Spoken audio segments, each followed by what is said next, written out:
ईद उल अज़हा के मौके पे बल्दियाती मुलाजमीन की छुट्टियां मनसूख कर दी गई हैं। स्पेशल सेक्रेटरी बल्दियात आसिया गुल की ज़ेर सदारत इजलास में ईद उल अज़हा के हवाले से प्लान को हतमी शक्ल दे दी गई है। इजलास में तमाम चीफ ऑफिसर बल्दिया ने बजरिया जूम लिंक शिरकत की।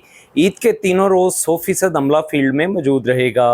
स्पेशल सेक्रेटरी लोकल गवर्नमेंट ने चीफ ऑफिसर्स बल्दिया और वेस्ट मैनेजमेंट कंपनियों को वेस्ट बैग जल्द अज जल्द तकसीम करने की हदायत जारी की हैं। स्पेशल सेक्रेटरी आसिया गुल ने कहा है कि सूबे भर में तमाम लोकल गवर्नमेंट्स और वेस्ट मैनेजमेंट कंपनियों की जानिब से 35 लाख से ज़ायद बैग्स तकसीम होंगे।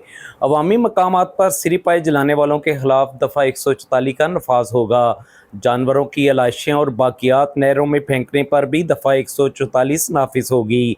ईद उल अज़हा के सिलसिले में सूबाई सतह पर कंट्रोल रूम कायम कर दिया गया है। सूबाई कंट्रोल रूम से ईद उल अज़हा के तमाम सफाई ऑपरेशन की निगरानी होगी। सूबे भर में अलाइशें जमा करने के लिए 5000 से ज़ायद आर्जी कलेक्शन पॉइंट्स कायम किए जा रहे हैं।